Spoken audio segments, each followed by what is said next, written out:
Hello भाई साहब, कैसे हैं आप सभी। मैं आशा करती हूँ आप सभी बहुत बढ़िया होंगे। गाइस देखिए, बहुत बहुत बहुत दिन से बच्चे लगे थे कि मैम कुछ रूटीन तो बताइए, कुछ ऐसा जिससे आप लोग आपका माइंड कंसंट्रेट कर सके स्टडी पे।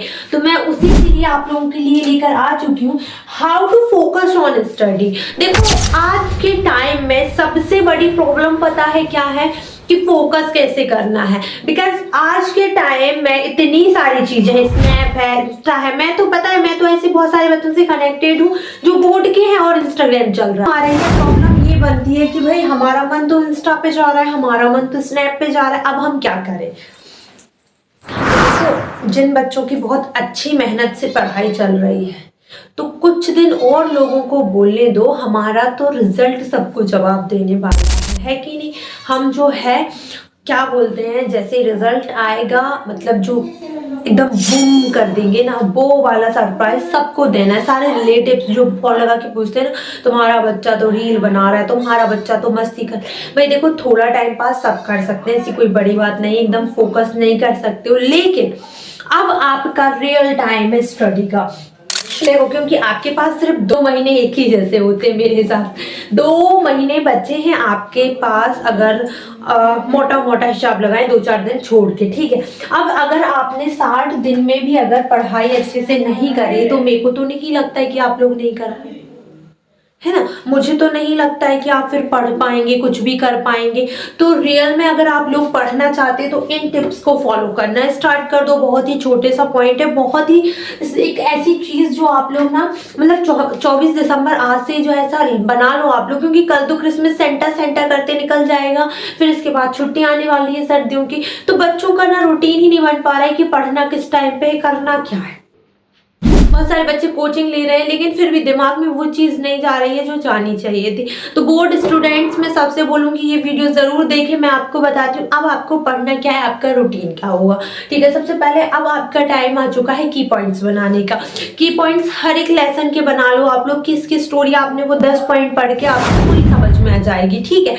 इससे क्या होगा कि आप उस स्टोरी को पूरा ना पढ़ के सिर्फ आपने ये 10 पॉइंट पढ़े, आपका एक बार में रिवीजन हो जाएगा, ठीक है। उसके बाद क्वेश्चन आंसर को 3 पार्ट में डिवाइड करके आप लोग इस मतलब पढ़ें, क्योंकि क्या होता है बहुत सारे बच्चे जिनको क्वेश्चन आंसर याद करने में दिक्कत आती है, स्पेशली 12th एंड 10th के स्टूडेंट। उनको क्या होता है, क्वेश्चन आंसर याद ही नहीं हो रहा है, याद ही नहीं हो रहा है, तो फिर करेंगे क्या।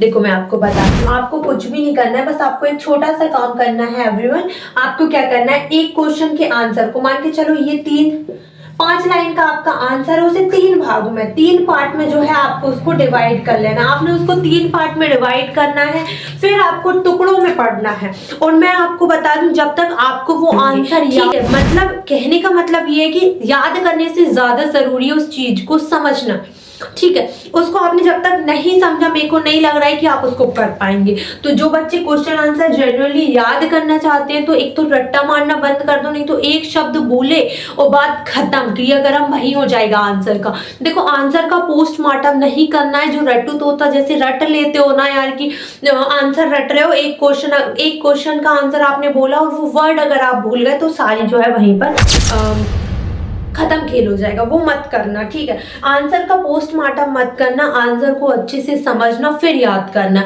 क्योंकि हमने बहुत सारी जगह पे ऐसा देखा है कि एक वर्ड भूले और हम लास्ट का सब भूल जाते हैं, तो उसको बोलते हैं रटना। उसको क्या बोलते हैं, रटना। आपको क्वेश्चंस को रटना नहीं है। पहली चीज, लेसन्स के की पॉइंट्स बनाने स्टार्ट कर दो। क्वेश्चन आंसर के भी की पॉइंट्स बना सकते हो, प्लस पॉइंट है ये आपका।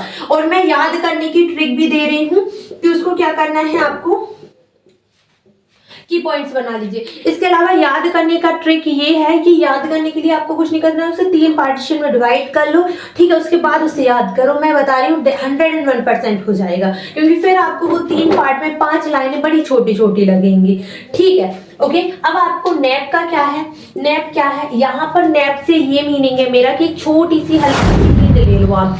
जो बच्चे, स्पेशली वो बच्चे जो कोचिंग प्लस स्कूल दोनों ही डेली जा रहे हैं, क्योंकि जाना भी जरूरी है। 5% अगर आपकी प्रेजेंट लगती है तभी आप बोर्ड एग्जाम में बैठ सकते हैं, तो ये तो बहुत जरूरी पार्ट है आपका। लेकिन क्या होता है, उसके अलावा बोर्ड के स्टूडेंट जो होते हैं कोचिंग का बेनिफिट उठाते हैं, बहुत सारे बच्चे कोचिंग लेते हैं, ठीक है।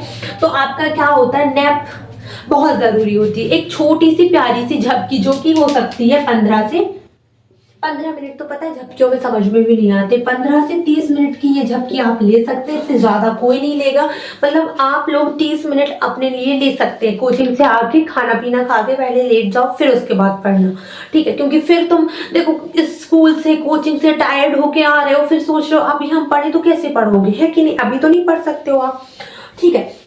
और अब मैं आपको एक और मूल मंत्र बताती हूँ पढ़ने का। अगर आप 1 घंटा पढ़ते हैं तो 10 मिनट अपने लिए बचाएं। 1 घंटे में 10 मिनट अपने लिए बचाएं। कैसे? 1 घंटा आपने स्टडी किया, 10 मिनट आपको क्या करना है, ब्रेक लेना है। 1 घंटे आपने पढ़ाई कर ली बहुत अच्छे से, 10 मिनट का ब्रेक लिया, उन्हीं 60 मिनट में से 50 मिनट पढ़ना है, 10 मिनट अपने लिए बैठना है।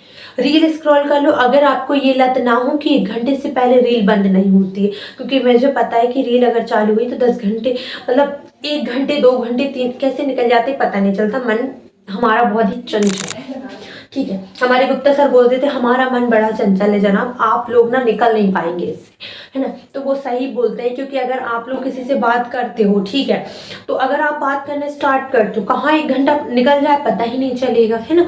तो मैं तो बोलूँगी। और सबसे बड़ी इंपॉर्टेंट चीज़ है बोर्ड स्टूडेंट्स के लिए वार्निंग दे रही हूँ, स्नैप ऑफ कर दो यार, मत करो मत करो अपने साथ गद्दारी, अपने साथ पढ़ाई, मतलब वो मत करो। इसके बाद इंस्टा अगर बहुत ज़्यादा ज़रूरी है तो रखो ऑन, वरना बंद कर दो, ऑफ कर दो। ये दोनों चीज़ें बड़ी खतरनाक है जो बच्चों को बहुत परेशान करती है।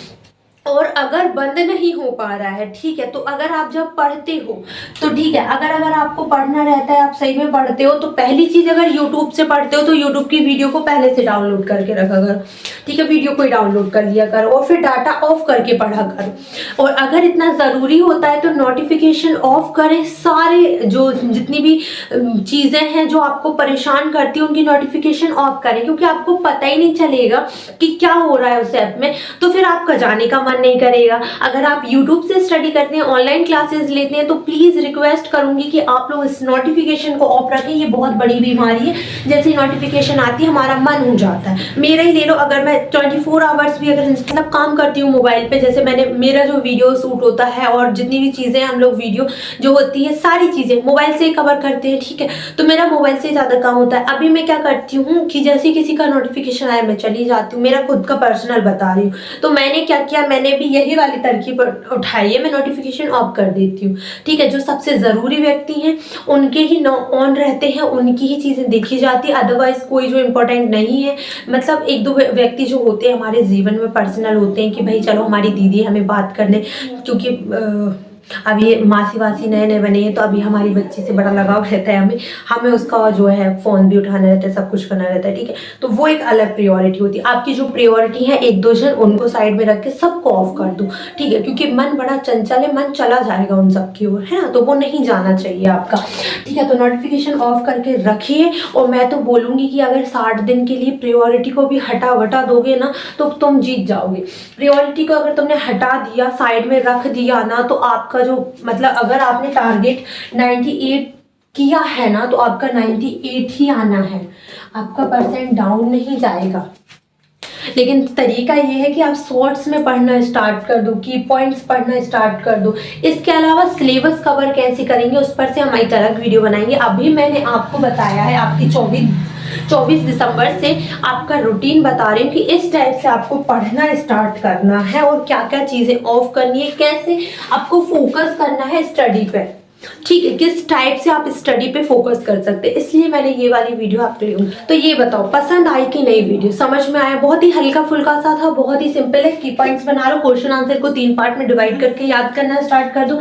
एक छोटी सी झपकी लिया करो जो बहुत ज़्यादा थक जाते हैं। इसके अलावा 1 घंटा पढ़ा करो, 10 मिनट अपने लिए बचाया करो। नोटिफिकेशन सबकी ऑफ कर दो, बात खत्म। मैं तो बोलती हूँ अगर दम हो तो इंस्टाग्राम और जो स्नैप है, जो ऐप तुमको परेशान करते हैं उनको बंद कर दो।